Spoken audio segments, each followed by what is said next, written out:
Michelle. Hey, congratulations for this fool on Hulu right now. Such a hilarious series.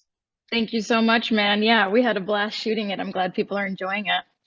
I know a lot of people are talking about it already. So why don't you go ahead and tell us why you were attracted to this, this To fool. this fool. Well, here's the thing. The audition came like any other audition during pilot season. Luckily, I was a fan of the showrunners. They had a show on Corporate on Comedy Central, so I thought, it was already going to be a great project. I read the script. It was awesome. I loved my character Maggie and did the audition, just a self tape because we're still auditioning remotely. Then I did a chemistry read with Chris remotely because I was in New Zealand shooting something else. I was like, how's that going to work out? It worked out. And here we are.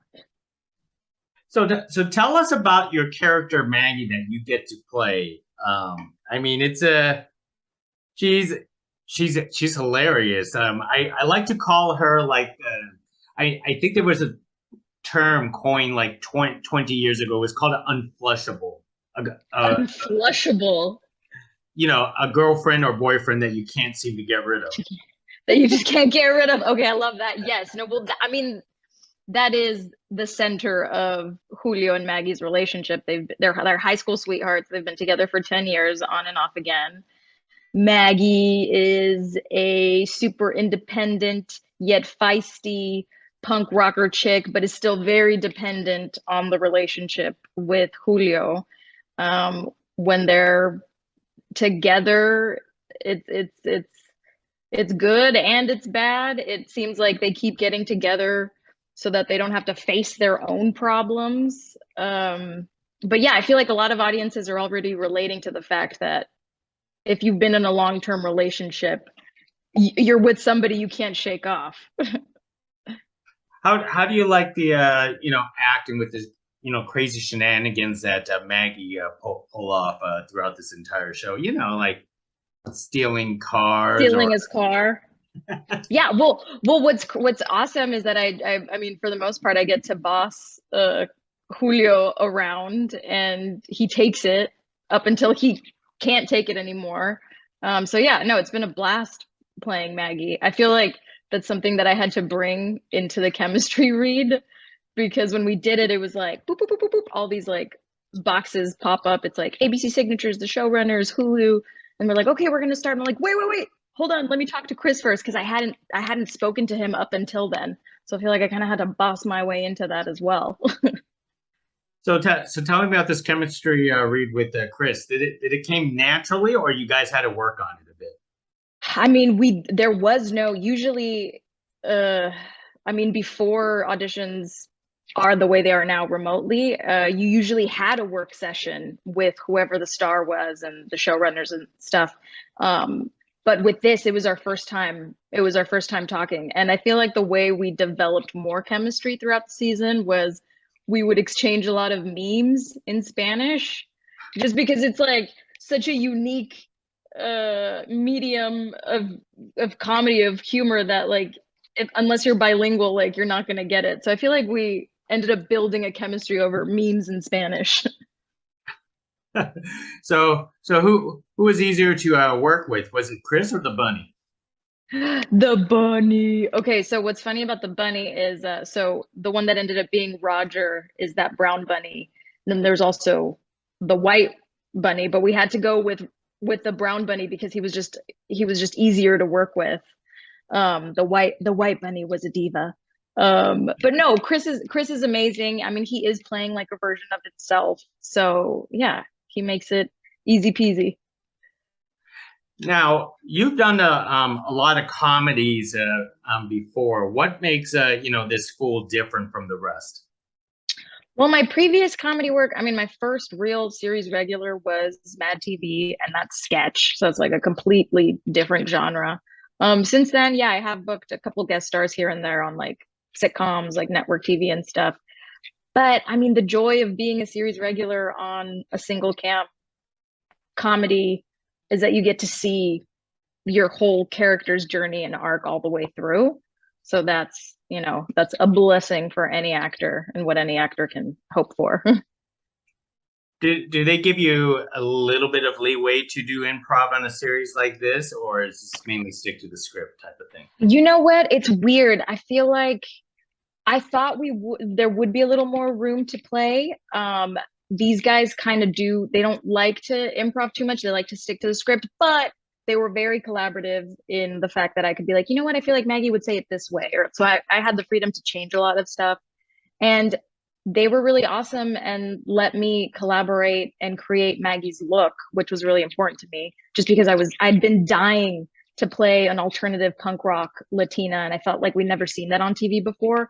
So I showed up to set with the red hair, and they let me cut the Betty Page bangs. So it's kind of like an homage to my middle school emo self.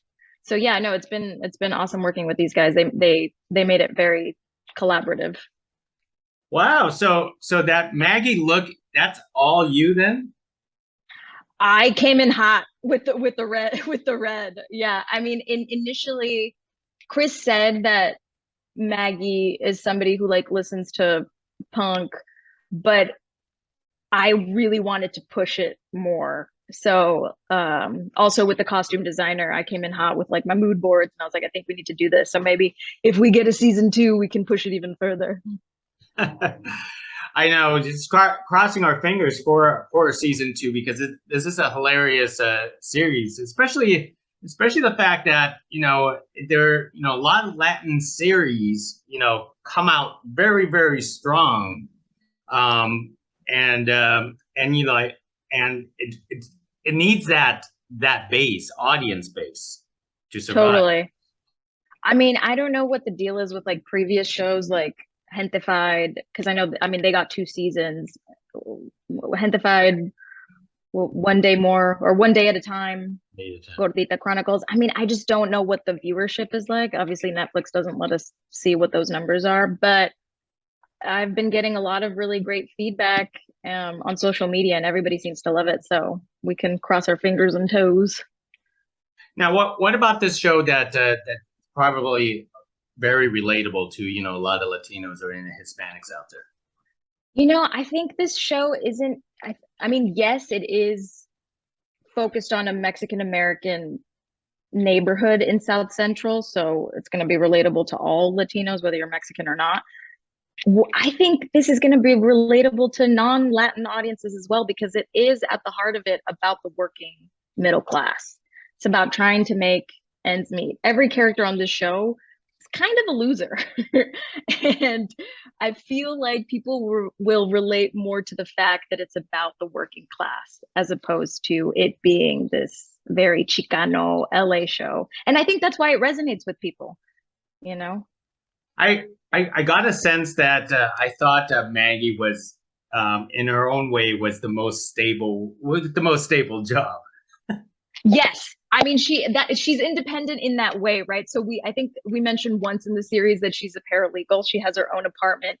Julio and Luis, they're still living at home with mom, So she is financially independent, but yeah, in regards to the other characters, everybody still lives at home. Because again, it's they're still carving out their path. They're just still trying to find out how they can become financially stable. Was all this filmed in South Central, or are you guys filming like in the studio? So we did Julio's house, my apartment, and I think some of Hugs Not Thugs we filmed at CBS Radford, and then everything else, various locations throughout LA. Wow, most excellent. Now for yourself, Michelle, tell me how you got into acting. Why do you love acting so much?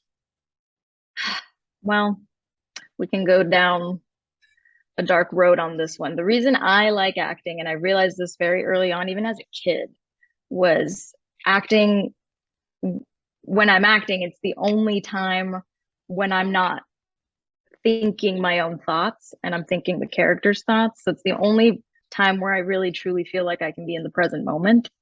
But as a kid, I did musical theater and all of that, everything that you think. I knew since I was a kid I wanted to be an actor, so that's why I love it. I don't know, maybe it's also a lack of attention, the lack of attention that you got as a kid, so you need validation from strangers. But to this day, I feel like I'm most present when I'm in the shoes of a character. Now, what is your preferred genre? Because I know, besides the series This Fool and you did Mad TV, but comedy wasn't your first thing, right? It was something else, or comedy was always. I I studied classical opera in high school, Oh. and going into college, I thought I was gonna come out this big dramatic actress and like this big dramatic actress and book an indie that would take me to Sundance. I kind of fell into comedy, but I'll do anything for a laugh, and that's how I've been since I was a kid. Uh, I then studied abroad in Moscow. I went to the Moscow Art Theater and studied classical opera in Germany for a bit. And I really thought I was going to be more in the classical realm, more drama. I hadn't done sketch before Mad TV, but I just always thought as an actor, you should be well rounded and have impressions in your back pocket in case you need them. Uh, so yeah, I don't know. I fell into it. And I also feel like if you got to know the darkness to present the light. So I don't know. I don't know what my favorite is because I'm still working on booking that drama. I would love to do something dramatic. I'm curious. You ever got that indie that went to Sundance after all, or you're still working on that? I'm still working on it. There is an indie movie I did that's called Baja Come Down. I think it's available on Amazon that I actually did the same year I did Mad TV. It had its festival run, so there's some dramatic acting out there that you can look up. Most excellent. Now, I also understand that you're also a theater actress, too. Is I mean, I have no idea. You're so busy between all these projects. Well, I mean, after school, like the goal was Broadway, but I was like, I can't afford New York. There's no way. So I just finished a run at the Geffen Playhouse in the West Coast premiere of King Liz, and I just wanted to see if I could do the 8 shows a week. I wanted to see if I had that Broadway stamina, and let me tell you, it's exhausting. I don't know what I would do if it was a musical. I probably couldn't like talk in between shows. But the main goal was Broadway. That's why I thought I would be falling more into, like I said, more classical theater. But here we are. So how was that experience with King Liz? I'm not familiar with the story. Is that a drama? It's yeah, it's a drama. It's a drama, but again, I was kind of the comedic relief of the play, of course. And it's a contemporary play. It was amazing. My lead, I was like the supporting lead. My lead was Sabrina Sloan, who just came off of the Hamilton tour, which is amazing to work with her. We had Ray Abruzzo from The Sopranos, and it was a lot of fun. It's just also so different from shooting a series. With theater, we have 4-week rehearsal process, then we go into previews, then we're doing the same thing every single night, just trying to make it more nuanced. Whereas in shooting a series, you do it once and it's done, never again. Uh, so they're just different. I love them both, but I'm glad I got to finally have my theater debut. So in the end, do you like theater more, or do you like theater? I can't answer that question. That's too hard. No, I love them both for different reasons because it's different muscles. It's different muscles that you're exercising. On set, you have to be able to produce the same tear for 5 takes. Whereas in theater, you get to live a new life. Same line, same show, but you can breathe different life into the show every night. And you only get 1 take. Wow, I know that is always challenging, but how about this? Because I know, like, a taped show like This Fool. Do you enjoy watching yourself on screen? I watch once just to see what I did, everyone else's stuff, and then I don't really watch it again unless it's with friends. I like watching people watch it to see like Where are they laughing? What did they like most? It's a very typical actor thing. It's pretty cringy for me to watch myself. In fact, I even chose shooting this series not to look at monitor, because then you're just looking at yourself, you're looking at other things instead of focusing on the acting. So the answer is no. I do not like watching myself, but I do enjoy watching with friends to see what they laugh at. So did you end up watching with friends for this school, or you watched it with Yes. Yes, no, my family was in different parts of I have family in Arizona and some here in LA, but I ended up watching it with some friends. Yeah. Most excellent. It's a very hilarious show to me, and I think a lot of people would love it. But why don't you go ahead and pitch why everyone should be watching this fool? Everyone needs to be watching this fool because it's the most relatable comedy out there right now, with some stellar comedic performances from Chris Estrada, Frankie Quinones, Michelle Ortiz, and Michael Imperioli. Well said, well said. And just to remind everybody, this mug here. This fool, this fool on Hulu, original I series. know. Someone sent this over to me saying, "Hey, you're talking Michelle. Make sure to show this mug on the screen." Damn it, Gig. Can you hook me up? Nobody sent me a mug. Oh, really? I don't have one of those. Do I need to contact Hulu and get you this mug? Okay, Hulu. Can you have your people talk to my people, please? I guess we will have to do that. Well, Michelle, it's a pleasure speaking to you about this school. I can't wait for everybody to watch it, because it's a very bingeable season for everyone, and crossing our fingers for a second season. Second season. Thank you so much, Gig. Thank you for having me. Hey, thank you. Appreciate it. Thank you.